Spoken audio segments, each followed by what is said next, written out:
오늘 하나님이 우리 모두에게 주시는 말씀은 누가복음 1장 1절로 4절입니다. 우리 한 목소리로 읽어보도록 하겠습니다. 우리 중에 이루어진 사실에 대하여 처음부터 목격자와 말씀에 일꾼된 자들이 전하여 준 그대로 내력을 저술하려고 붓을 든 사람이 많은지라. 그 모든 일을 근원부터 자세히 미루어 살핀 나도 데오빌로 각하에게 차례대로 써 보내는 것이 좋은 줄 알았노니 이는 각하가 알고 있는 바를 더 확실하게 하려 함이로라. 아멘. 제가 초등학교 5학년 때부터 혼자 교회를 다니기 시작했습니다. 부모님이 안 믿으시니까 당연한 거고요. 그런데 그렇게 다니던 생활을 고등학교 때까지도 제가 열심히 했나 봐요. 저는 사실 고등학교 때 교회 다닌 기억이 진짜 나지 않는데요. 고등학교 동창들을 만나면 주일만 가까이 되면 제가 자기들을 데리고 교회에 가려고 그렇게 자기들을 힘들게 했다고 그렇게 이야기를 하는 것을 보면 제가 고등학교 때도 꽤 열심히 출석을 했던 것 같습니다. 그러다 보니까 자연스럽게 저는 제 자신을 기독교인이다, 그리스도인이다 이렇게 생각을 하고 있었고요. 그런데 문제는 제가 그냥 교회만 다니는 그리스도인이었다는 거죠. 무슨 말이냐면 그렇게 교회를 다니면서도 제가 성경을 읽을 생각은 안 했었습니다. 다행히 집에 책들이 꽤 많았는데 그 중에 성경 이야기가 있는 책들이 있었어요. 성경이 요약된 그런 스토리가 있었기 때문에 그 책을 여러 번 반복해서 보면서 성경에 흘러가는 스토리는 대충 제가 알고 있었죠. 하지만 성경 자체를 제가 처음부터 끝까지 읽어볼 생각은 못했어요.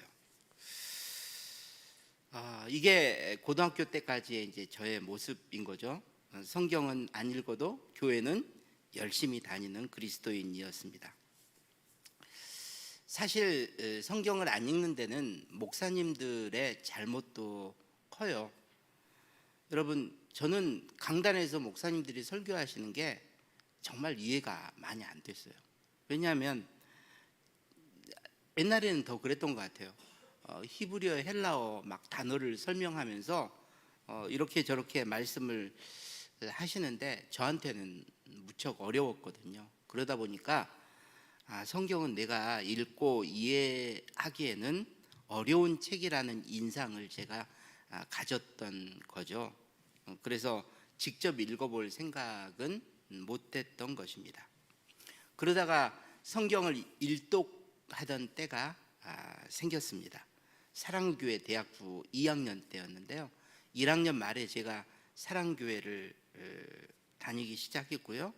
그러니까 그 다음에 여름 수련회를 이제 참석을 했는데 수련회를 마치고 오니까 사랑교회 대학부에서는 지금도 그런지 모르겠지만 항상 여름에 성경 일독하는 프로그램이 있었습니다. 그러니까 조별로 모여가지고 또 서로 성경 읽은 거 나누고 체크해주고 하는 그런 프로그램이 있었어요. 그러다 보니까 친구들, 선후배들과 함께 성경을 이제 처음 일독하게 된 거죠.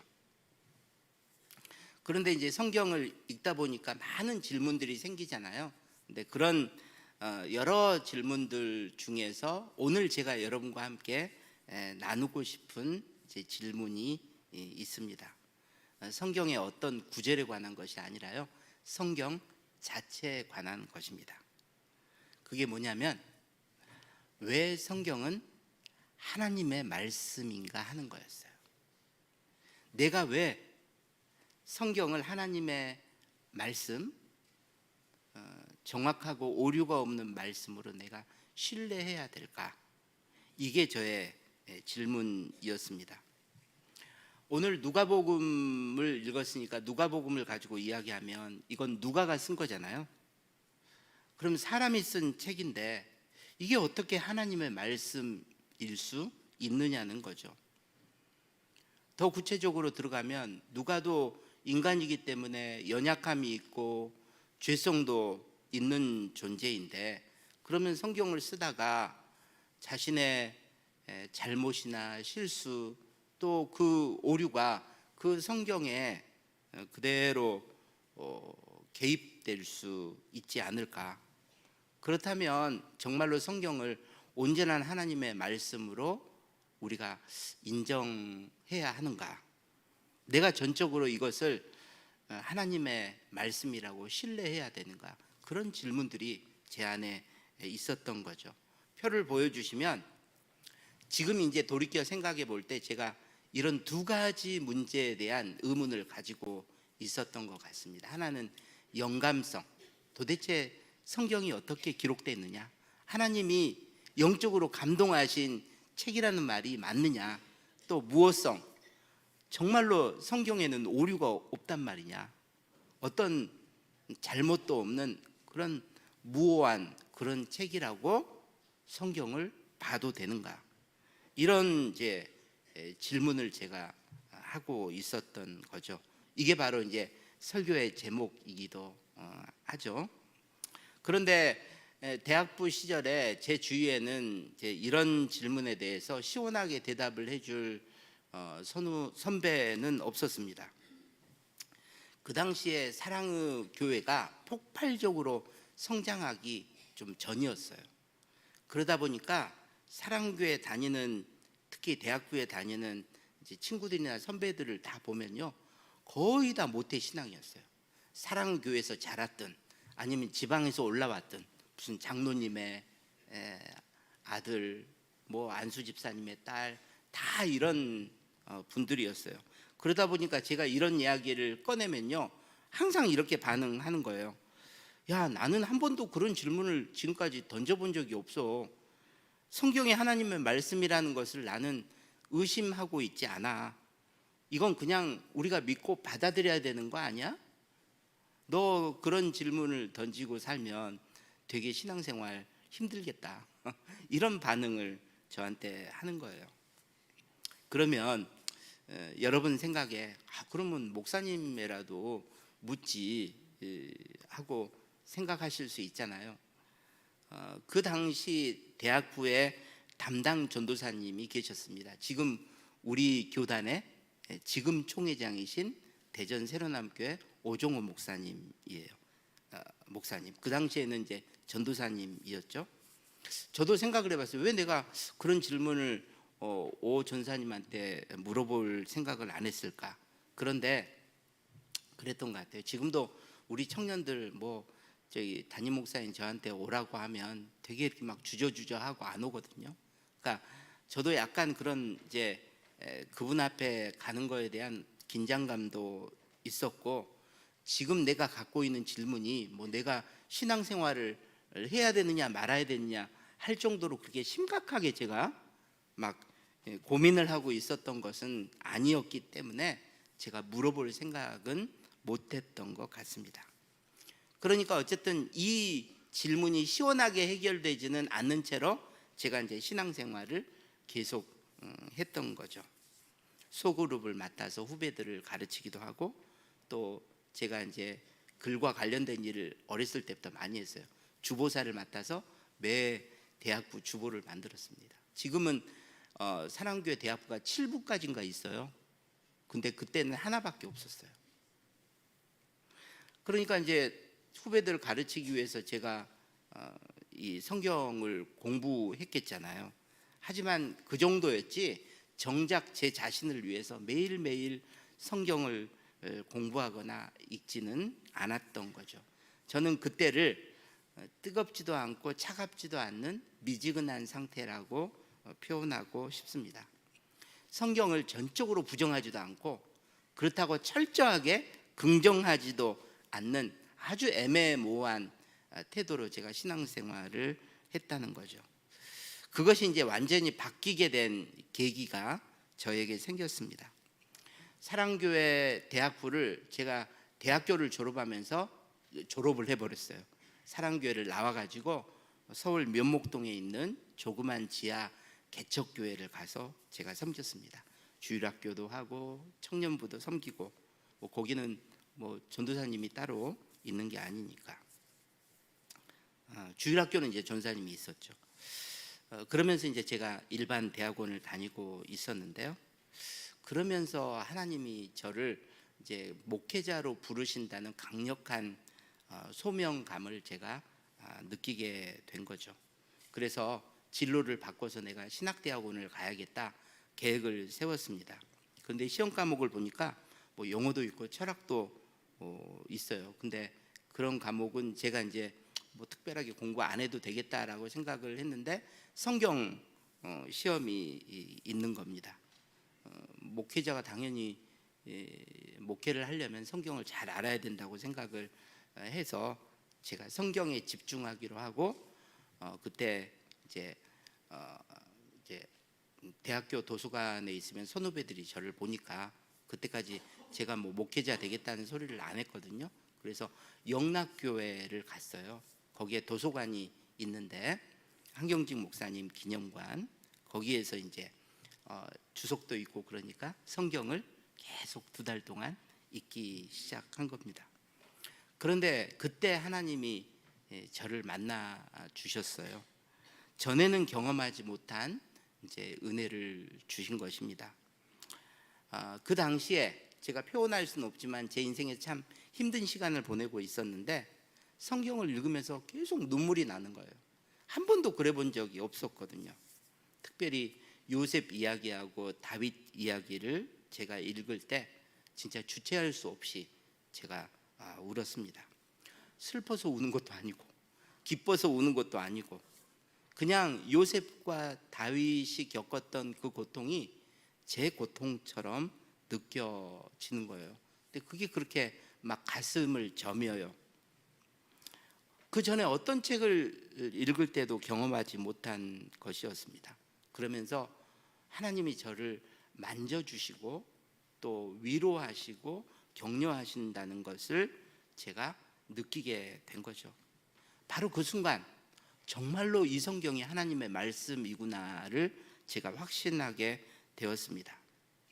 조금 전에 제가 말씀드렸던 이것이 정말로 오류가 없는 하나님의 말씀인 거야? 라는 그런 질문들이 논리적으로 해결된 것이 아니라 말씀의 뜨거운 은혜를 경험하면서 그래 이건 당연히 하나님의 말씀이겠지, 이렇게 이제 제가 확신이 된 거죠. 그러니까 모태 신앙을 가지고 있었던 그 선배들이 나한테 했던 그 말처럼 그들처럼 정말로 저절로 믿어지게 된 거예요.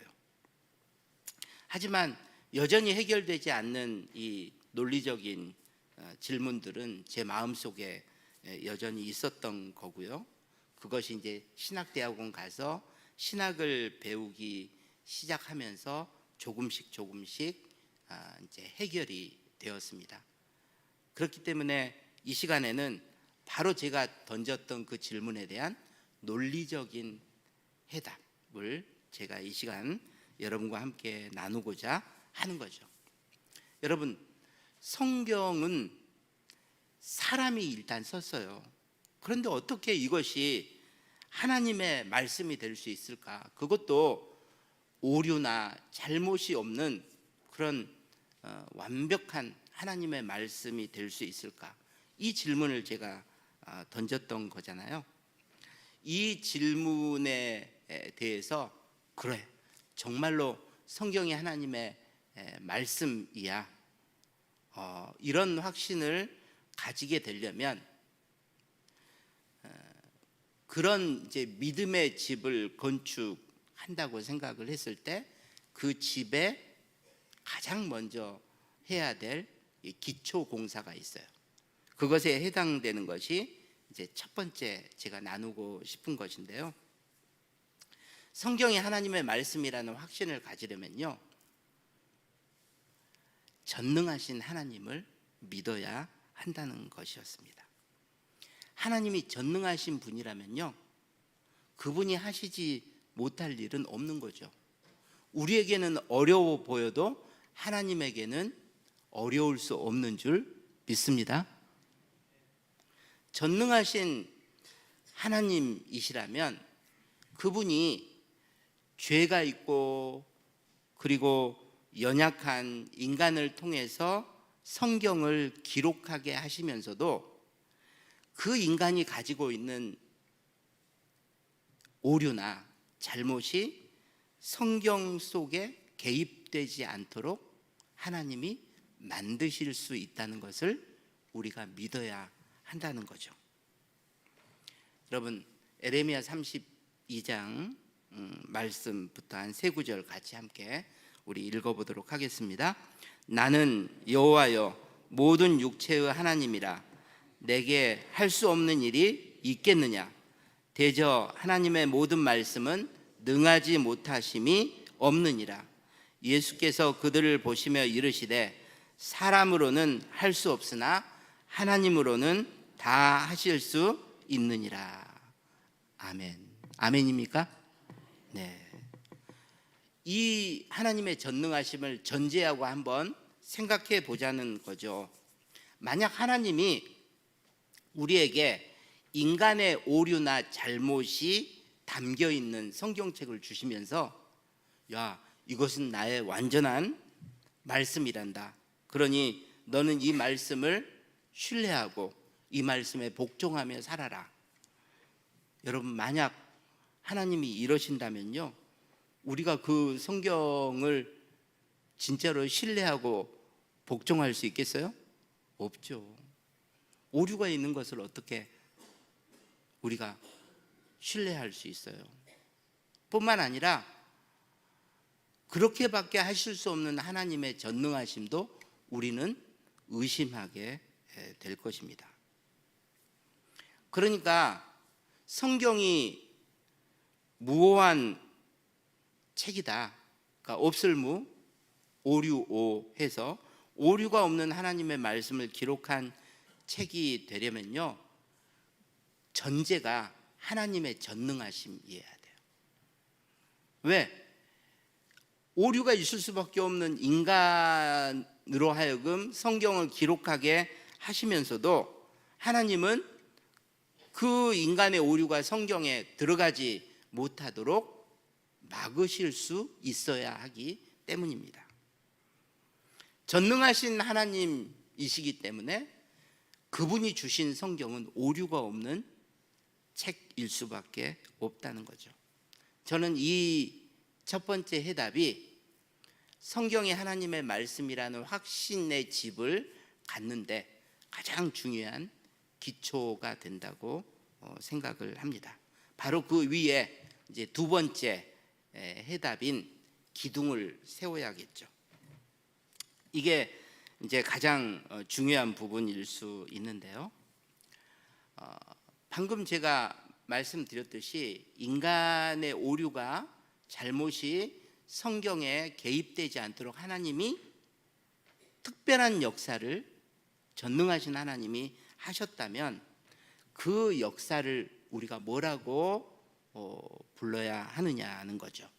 그것을 교리적으로는 하나님이 성경을 기록하는 인간에게 영적으로 감동하셨다고 이제 말하는 것입니다.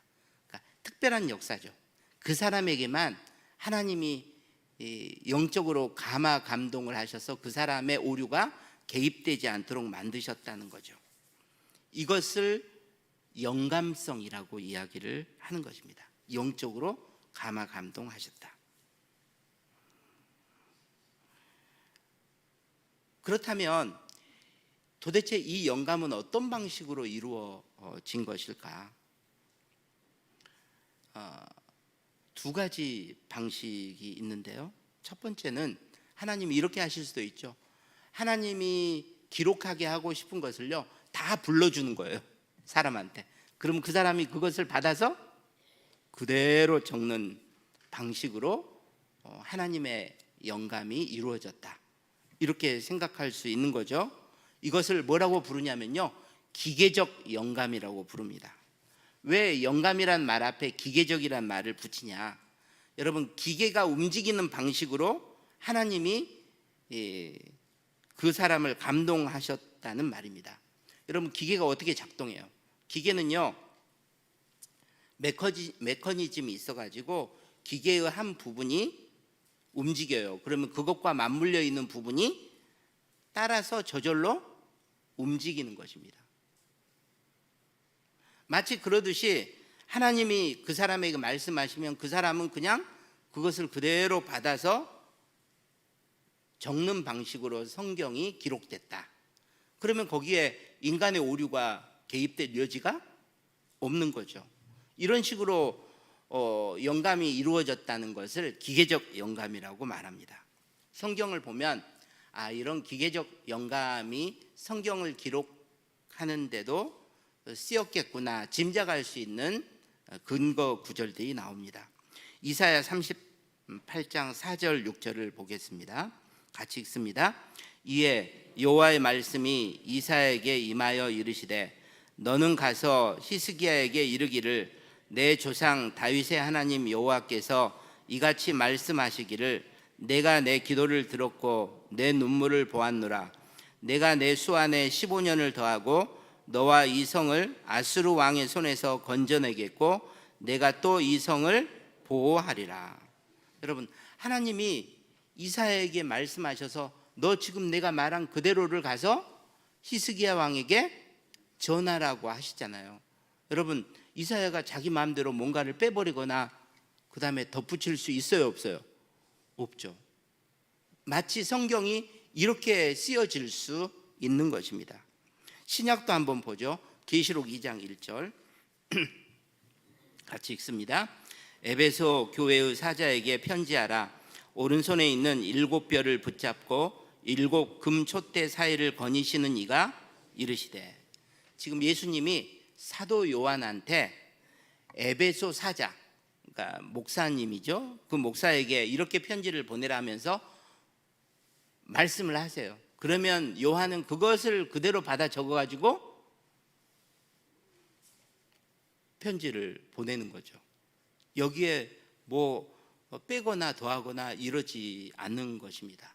그대로를 받아서 적는 거예요. 이런 걸 기계적 영감이라고 말을 하는 것입니다. 그렇다면 요 잠깐 놔두시고요. 그렇다면 성경이 다 이런 기계적 영감으로 쓰여져서 오류가 없는 것인가? 여러분, 기계적 영감으로 쓰여진 부분은 아주 작은 부분이고요. 성경의 대부분은 아주 다양한 방식으로 하나님이 영감하셔서 쓰여진 것입니다. 그것의 근거 구절이 밑에 히브리서 1장 1절에 있는 거죠. 같이 읽겠습니다. 옛적에 선지자들을 통하여 여러 부분과 여러 모양으로 우리 조상들에게 말씀하신 하나님이. 여러분, 여러 부분과 여러 모양에 주목해 보시기 바랍니다.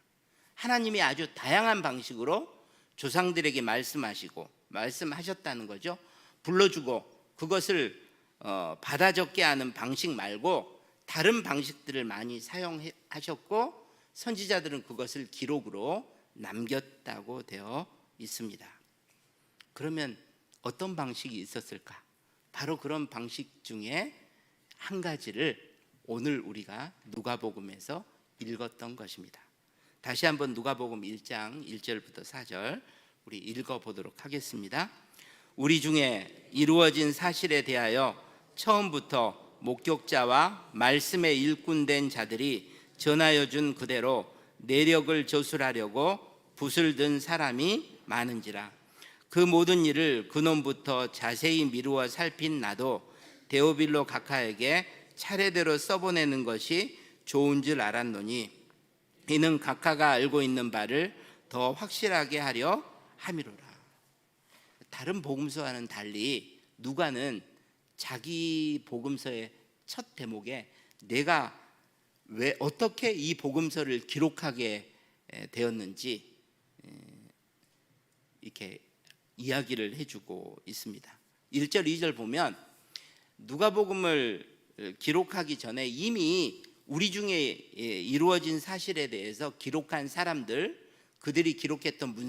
문서들이 많이 있었다고 하잖아요. 근데 여기서 우리 중에 이루어진 사실이라는 게 뭐냐면 예수님의 이야기하고 초대교회의 이야기를 말합니다. 여러분, 누가는 누가복음만 쓴 게 아니라 사도행전을 썼어요. 신약 전부의 약 3분의 1 정도 될 겁니다. 굉장한 사람이죠. 근데 누가복음은 예수님의 이야기고 사도행전은 초대교회의 이야기예요. 그러니까 예수님 이야기하고 초대교회에 대한 이야기에 대해서 기록한 문서들이 그 당시에 많았다는 거예요. 3절. 그런데 누가는 이런 마음을 가지고 있었어요. 내가 기존의 기록들보다 더 정확한 역사적 기록을 내가 남기고 싶다. 그래서 이 모든 일을 근원부터 자세히 꼼꼼히 살폈다고 되어 있습니다. 무슨 말인가요? 그 일이 진짜로 있었는지, 언제 일어났는지, 어디서 일어났는지, 그리고 어떤 사람들이 그 현장에 있었는지를 다 꼼꼼하게 조사를 한 거죠. 그래서 누가복음을 완성한 다음에요, 이것을 데오빌로 각하라는 로마의 고위 관리에게 보냅니다. 4절. 아마 이 데오빌로는요 이방인이죠. 그 다음에 그리스도인이 되었을 것입니다. 그리고 추측하기로는 누가가 이 복음서를 쓰는데 사용했던 비용들을 아마 대주었던 사람일 수 있어요. 그래서 이걸 가장 먼저 만들어서 자기를 도와준 데오빌로에게 고마움을 표시하는 방식으로 보낸 것입니다. 그리고 당신의 믿음이 이걸 보고 더 견고해지기를 바란다고 이야기를 하는 거죠. 근데 여기서 중요한 것은요, 누가가 누가복음을 기록한 방식입니다. 여러분, 정말 요즘 사람들이 뭔가를 연구하고 조사하는 것처럼 그렇게 누가복음을 기록했다고 말하잖아요. 그럼 여기에 하나님이 개입하셨다고 말할 수 있는 부분이 있어요, 없어요? 어떻게 보면 없는 것 같아요. 하나님이 정말로 이 누가를 통해서 하나님의 말씀을 기록했다는 걸 우리가 선뜻 받아들이기 어렵죠. 조금 전에 하나님이 불러주시고 받아 적는 그런 기계적 영감의 방식이라고 한다면 그래, 하나님 그렇게 하실 수 있겠다. 근데 여기는 누가가 막 자기가 공부하고 연구하고 조사해서 이 누가복음을 쓴 것 같잖아요. 하지만 바로 이렇게도 하나님이 그 사람을 감동하셔서 하나님의 말씀을 기록할 수 있다는 것입니다. 하나님은요 전능하신 분이기 때문이에요. 그러니까 하나님은 누가가 역사적 자료를 수집하고 증인들의 보고를 듣고 자기에게 주어진 증거들을 세심하게 평가하는 그런 역사적 조사를 아주 철저하게 수행하면서 이 복음서를 기록하도록 만드셨다. 그러면서도 누가의 잘못이나 오류가 성경에 절대로 개입하지 못하도록 만드셨다. 그래서 전능하신 하나님이 첫 번째 기초가 되는 거죠. 그러다 보니까 누가복음은요 받아 적을 때와는 다른 양상이 나타나요. 무슨 말이냐면 누가가 가진 지식, 누가가 가진 경험, 그 사람이 글을 쓰는 문체가요 누가복음 사도행전에 다 드러나는 것입니다. 한 가지 예만 들도록 하겠습니다. 누가복음 22장 44절 같이 읽습니다. 예수께서 힘쓰고 애써 더욱 간절히 기도하시니 땀이 땅에 떨어지는 핏방울 같이 되더라. 여러분, 다른 복음서에는 이런 묘사를 하지 않았어요. 땀이 땅에 떨어지는 핏방울 같이 되더라. 이것은 누가가 의사이기 때문에 가능한 표현입니다. 무슨 말이냐면 예수님의 모세혈관이 지금 터져서 피가 새어 나오는 거예요. 연하게. 다른 복음서 기자들은 그것이 뭔지도 모르는 거죠. 하지만 의사인 누가만이 가지고 있는 아주 독특한 이 관찰과 표현이라는 것을 우리가 알 수 있습니다. 그러니까 전능하신 하나님은요 기계적인 영감만 사용하신 게 아니에요. 누가와 같은 사람에게 유기적으로 영감하셔서, 그러니까 그가 하나님과 상호 작용하면서 하나님의 말씀을 기록하도록 만드셨다는 것입니다. 이걸 이제 우리가 유기적 영감이라고 하는데, 이 유기적이란 말을 왜 붙이냐? 여러분, 조금 전에 기계적이란 말은 하나가 움직이면 맞물려 있는 분이 따라서 움직이는 방식이라고 했잖아요. 유기적이란 말은요, 생물체를 두고 하는 거예요. 기계는 죽은 거고요. 살아있는 생물체는요, 여러 가지 부분들이 있는데 이 부분들이 서로 상호작용을 하면서 어떤 활동을 하고 움직이는 거예요. 그게 그런 면에서 유기적인 영감이라는 말은 하나님과 사람이 서로, 그 사람이 기도하고 하면서 하나님이 그의 마음속에 역사하시고 하는 그런 방식으로, 하지만 그는 자기가 가진 경험이나 지식을 사용해서 또 성경을 기록하고, 이렇게 상호작용을 하면서 하나님의 말씀이 기록되었다는 거죠. 그런 방식으로 하나님이 그 사람을 다스리시고 감동시키셨다고 말하는 것입니다. 여러분, 성경의 일부분은 기계적 영감으로 쓰여졌지만 성경의 대부분은 이 유기적인 영감의 방식으로 기록된 줄 믿습니다. 그래서 성경은 인간이 쓴 책이면서도 동시에 전혀 인간의 오류가 개입되지 않는 하나님의 말씀이 될 수 있는 거죠. 이제 마지막으로 세 번째 논리적인 해답을 말씀드리도록 하겠습니다. 지금 저는 성경이 하나님의 말씀이라는 것을 확신하는 여러분의 마음속에 집을 지어드리고 있는 거예요. 그 집의 기초가 뭐라고요? 하나님이 전능하신 분이다. 또 그리고 그것의 기둥이 뭐냐? 영감이죠. 하나는 기계적 영감이고 하나는 유기적 영감입니다. 하나님이 그렇게 영감의 방식으로 역사하셨기 때문에 성경에 인간의 오류가 없을 것이라는 거죠. 이제 마지막으로는 지붕을 덮어야 되는데, 그 지붕에 해당되는 것이 뭐냐면 우리가 예수 그리스도의 두 가지 본성을 우리가 생각해야 한다는 것입니다. 확신해야 한다는 거죠. 여러분, 예수님은 두 가지 본성을 가지고 계세요. 어떤 본성이냐면 하나는 인간성이고요, 인성이고요. 하나는 신성, 하나님의 속성을 가지고 계십니다. 그러니까 예수님은 50%는 인간이고 50%는 하나님이 아니라 100% 인간이고 100% 하나님이신 줄 믿습니다. 왜 예수님이 이 두 가지 본성을 다 가지고 계시느냐? 지금까지 아무도 이런 본성을 가지신 분이 없어요. 그런데 이 두 가지 본성은 우리를 구원하시기 위해서는 꼭 필요해요. 보세요.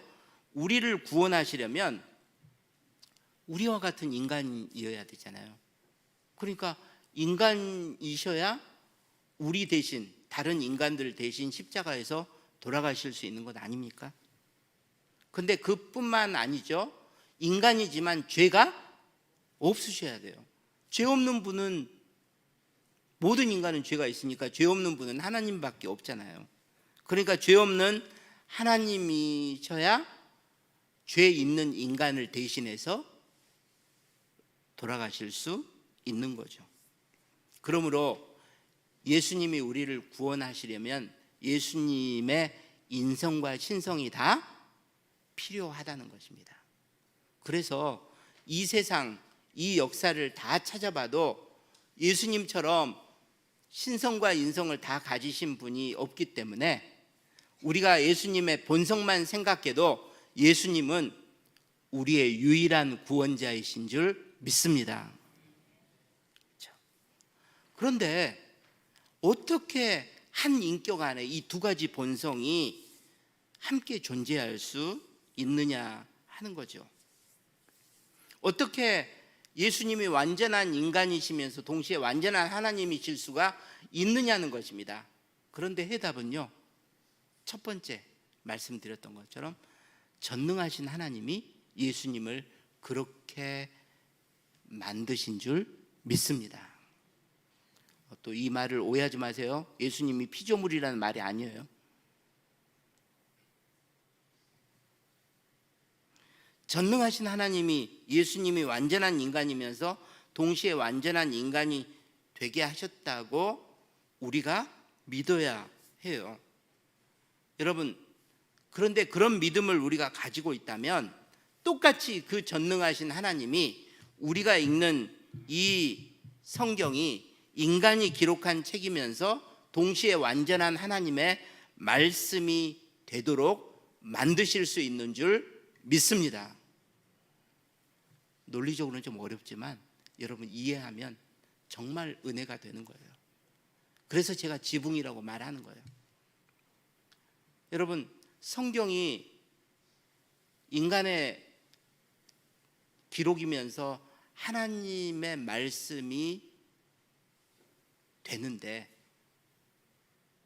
필요한 하나님의 전능하심보다 예수님이 인간이시면서 온전한 하나님이 되실 수 있는데 필요한 하나님의 전능하심이 더 큰 거예요. 맞죠? 이게 더 어려워요. 만약 이것이 믿어진다면, 예수님이 인간이시고 하나님이시라는 것이 믿어진다면 이 성경이 인간이 기록했지만 참 하나님의 말씀이라는 것이 믿어져야 할 줄 믿습니다. 하나님이 전능하시기 때문에 이 세 가지가 성경이 정말로 정확무오한 하나님의 말씀인가에 대한 확신을 가져다 주는 세 가지 대답이었습니다. 사랑하는 여러분, 이제 말씀을 맺고자 합니다. 성경은 전능하신 하나님이 기계적으로 그리고 대부분 유기적으로 성경을 기록한 사람의 마음에 영감을 주셔서 그 사람의 오류나 잘못이 절대로 성경에 개입되지 않는, 그래서 완전한 하나님의 말씀 되게 하신 정말로 하나님의 성경, 하나님의 정경인 줄 믿습니다. 저는 예수 그리스도를 나의 구원자로 모시는 이 고백 이후에 우리가 가져야 될 가장 중요한 고백은요, 이 성경이 하나님의 말씀이라는 확신을 갖는 것입니다. 어떤 분들은 야, 무호성이 뭐가 중요해? 그 성경 안에 잘못도 있고 오류도 있는 거지, 당연히 있지 않겠어? 그렇게 이 부분을 쉽게 이야기를 하는데요, 여러분, 만약에 단 1%의 오류가 있다고 한다면 그 1%의 오류 때문에 나머지 99%도 이게 진짜 오류가 없는 하나님의 말씀인지 우리가 신뢰할 수 있겠어요, 없겠어요? 절대로 없어요. 이것이 바로 성경이 영감된 무오한 책이라는 확신을 우리가 가져야 하는 이유입니다. 이것을 확신할 때 우리는 성경이 절대적인 권위를 갖는 하나님의 말씀이라는 것을 인정하는 거죠. 그래서 나의 신앙과 생활을 위해서 내가 매일매일 그 말씀을 읽고 복종하며 그 말씀의 인도하심을 받아야겠구나 하는 동기가 생기는 것입니다. 바라기는 이 성경이 불완전한 하나님의 말씀이 아니라 완전한 하나님의 말씀이라는 확신을 가지고 매일매일 이 성경을 소중하게 읽으며 공부하며 성경의 다스림 가운데 매일매일 살아가시는 저와 여러분 되시기를 주님의 이름으로 축복합니다. 기도하도록 하겠습니다.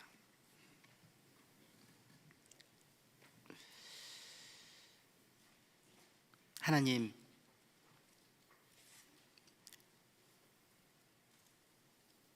왜 우리가 성경을 읽지 않고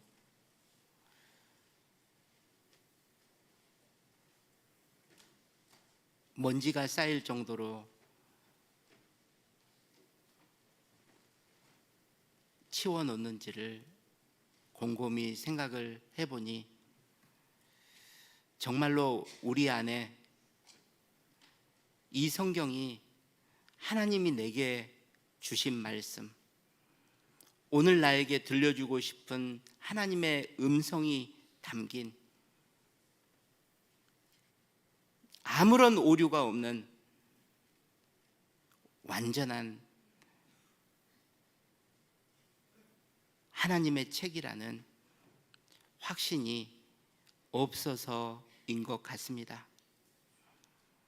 비옵기는 우리 사랑하는 북문의 성도들은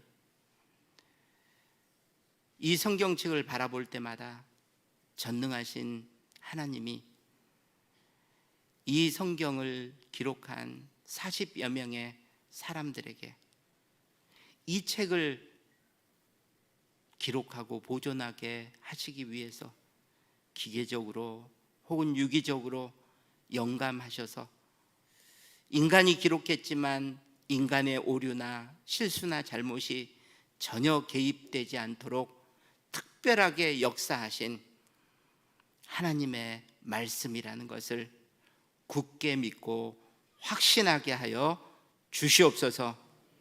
그래서 매일매일 말씀을 읽으며 주여, 이곳에 내 신앙과 내 삶에 대한 해답이 있나이다. 이 성경을 통해서 주님이 나를 다스리고 계십니다. 이 고백을 하며 매일매일 순종의 길, 믿음의 길을 걸어갈 수 있도록 우리 모두를 붙잡아 주시옵소서. 예수님 이름으로 기도하옵나이다. 아멘. 이 시간 우리 연약한 부분에 손을 얹고 또 가슴에 손을 얹고 하나님 앞에 기도하도록 하겠습니다. 하나님, 오늘 설교를 통하여 주님이 우리 각자에게 묻고 계시는 것 같습니다. 너는 이 성경을 어떻게 생각하냐고. 이 성경이 정말로 이 세상 그 어떤 유명한 책들과도 구별되는 정확무오한 하나님의 말씀이 기록된 책이라고 너는 믿고 있느냐고. 인간이 썼지만 인간의 오류나 잘못이 개입되지 않도록 하나님이 정말로 역사하신 책이라고 너는 믿고 있느냐고 주님이 우리에게 물으시는 것 같습니다. 주여, 하나님이 전능하시다면, 하나님이 불러주고 받아 적게 하는 방식 말고도 그 사람의 지식과 경험과 노력을 사용하시면서도 얼마든지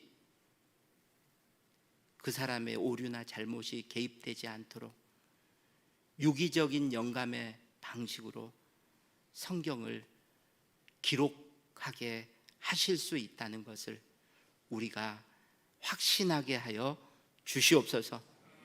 전능하신 하나님이 나의 구원자이신 예수님을 온전한 사람이자 온전한 하나님으로 만드셨다면 그분이 왜 이 성경책을 인간이 기록하게 하면서도 인간의 오류나 잘못이 실수가 개입되지 않는 온전한 하나님의 말씀으로 만드시지 못하겠는가?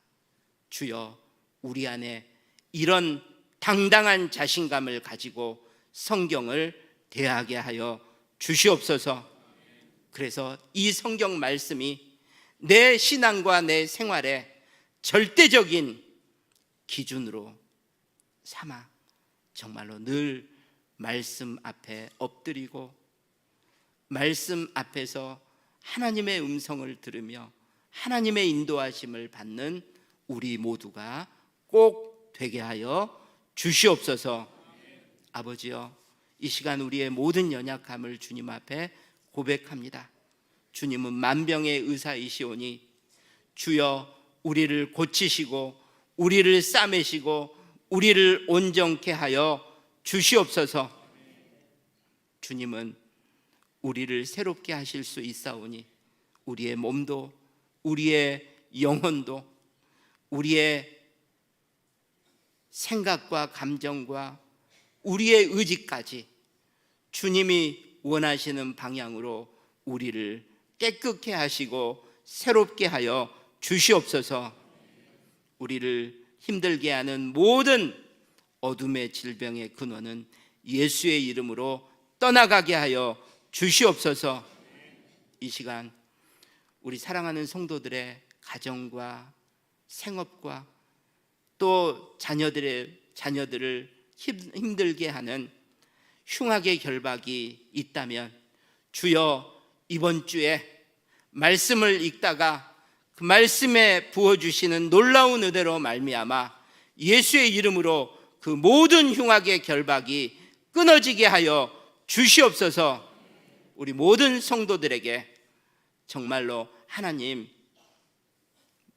우리를 묶고 있는 모든 문제들로부터 자유함을 얻게 하여 주시옵소서. 이 시간 주님 앞에 드려진 예물 주님이 꼭 기억하여 주실 줄 믿사옵고 예수님 이름으로 기도하옵나이다. 아멘. 이제는 우리 주 예수 그리스도의 은혜와 우리 하나님 아버지의 극진하신 사랑하심과 성령님의 감동 감화 충만 교통 역사하심이 오늘도 주의 말씀 듣고 이 성경 말씀을 내 신앙과 삶의 유일한 절대적 권위로 인정하며 말씀이 이끄는 대로 살아가겠다고 결단하고 돌아가는 사랑하는 모든 성도들 머리 위에, 북문의 모든 선교사님들 사역과 가정 위에, 온 세상 흩어진 북문의 모든 지체들 위에, 그리고 어쩔 수 없이 온라인 예배를 드릴 수밖에 없는 형편에 있는 우리 사랑하는 모든 지체들 머리 위에 이제부터 영원까지 함께 있을지어다. 아멘.